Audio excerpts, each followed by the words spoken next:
There's like $10 tasks in your business that got to get done. You need to learn to delegate. It's this weird obsession with like trying to, oh, what can I do with AI? Yes, funnels, ads, blah, blah, all this stuff. That is all super important in my success. But who actually puts those processes in place? These four entrepreneurs, Alex Hormozi, Iman Gadzhi, Charlie Morgan, and Dan Martell, have all scaled companies to tens or hundreds of millions.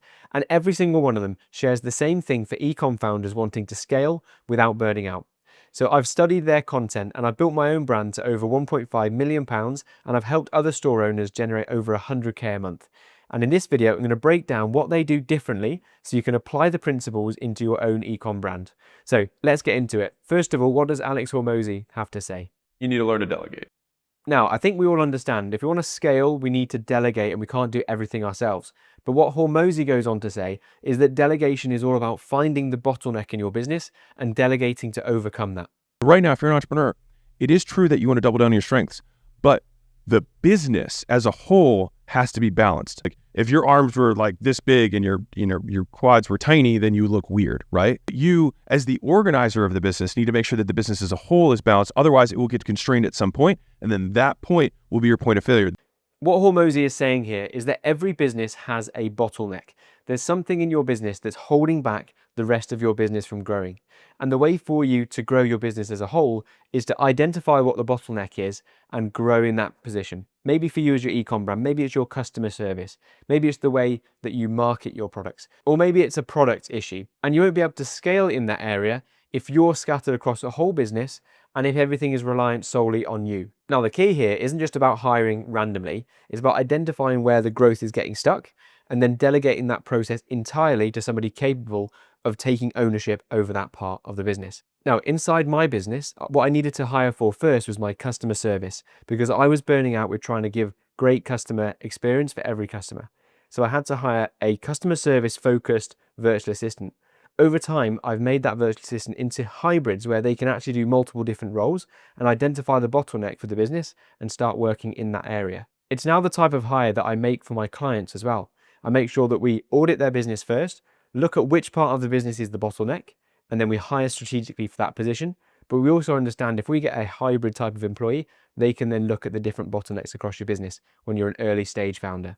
Now, once you've delegated the bottleneck of your business and you've followed Hormozi's advice, the next step is about using your freed up time strategically, not just filling it with more busy work. So that brings us on to what Dan Martell says about how to use your time. There's like $10 tasks in your business that got to get done, but they're not making you money versus actually doing the work. If you could spend 40 hours a week just doing work that makes you $100 an hour, that's how you get rich. The point Dan Martell is making is super simple, but it goes to show that not all tasks are created equal, and it's up to us to work on the most high leverage tasks. Otherwise, they're just holding back our potential. Some people read my book and delegate everything and then call me and say, man, this is great. Like I have barely any work to do. And I'm like, that's not the key. See, the whole point is to buy back your time to then reinvest it in things that light you up, make you more money, or build the machine that runs the machine. Now, Dan Martell is pushing on an issue that I've seen myself, and it's that a lot of founders will just hire reactively, and then with the time that they've gained, they'll start to waste it doing tasks that they know they can do comfortably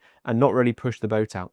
So Martell's advice here is really to reinvest your reclaimed time after delegating into the 1K an hour tasks. The tasks that for an e-commerce business owner really scale the business forward, such as focusing on your ad strategy or supplier partnerships or conversion rate optimizations. These are truly 1K an hour activities. So we're not thinking about escaping work, we're thinking about delegating $10 tasks and making sure that our time is taken up by doing $1,000 an hour tasks. But now you've got even more time bought back through Hormozi's advice and Martell's advice. The problem is that some founders then get shiny object syndrome. And what Charlie Morgan teaches us is that we can't just look for automation, even if we don't need to do that. People start looking for something to do with AI. Yeah. Instead of using AI to solve a problem, they start creating problems to use it. It's kind of like that friend that you want to hire and you create a job for them even though you don't need to create the job. It's this weird obsession with like trying to, oh, what can I do with AI? It's like you're looking at it backwards, you know. Automation is a buzzword at the moment. Everyone wants to automate, but the problem is we're doing it backwards if we're trying to automate before we've identified what's the high leverage activities that we need to be focused on and what are the low leverage activities that need to be automated. Charlie Morgan is warning us to say we don't want to just automate chaos. If your current process isn't working, by automating it, you're going to give yourself a bigger mess. In the e-com world, we need to think about which repetitive actions should we give away once we've got a process down. So for example, the way that you fulfill your orders, or you handle returns, or you handle customer inquiries.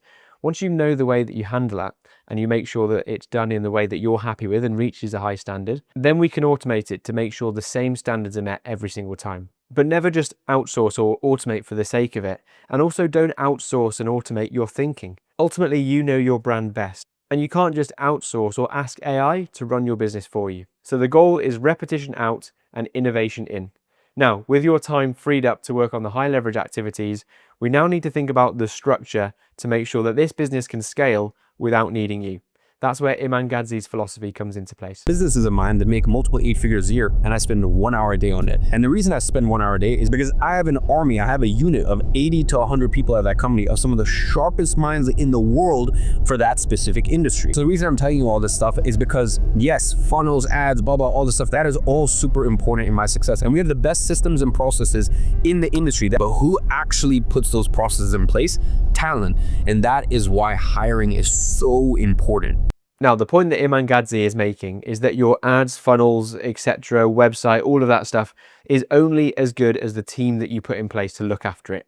And to guarantee that your team are following your vision, we need to have the infrastructure in place for your team to follow.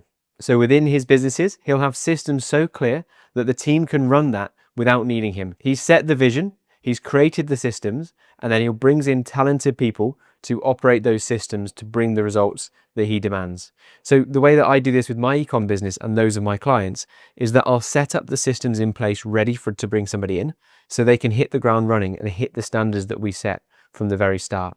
And then I will hire talent based on their previous experience and based on their attitude as well. Because it's so easy to forget that although your systems might be perfect, if you're hiring a poor quality person, then they won't be able to operate systems to the standards that you expect. So it's the marriage of both. It's having systems that they can follow, and it's having talented, high quality people that you bring in to operate those systems. And with that in place, you as the founder are just working on high leverage activities. You're setting the vision, you're setting the infrastructure, and then the systems and the team and the automation will run the business while it continues to scale. So the biggest takeaway from all this is that scaling isn't about marketing hacks. It's about leveraging your time to create a system that runs and scales the business without it all being dependent on you.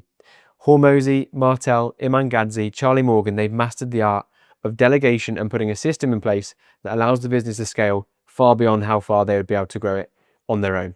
So if you'd like me to help you with putting your systems in place and hiring the team to keep growing your brand, then simply book in a call with me using the link below, and I'm more than happy to talk about where your bottlenecks might be and where I can help you achieve your goals. With that said, I hope you enjoyed the video today, and I'll catch you in the next one.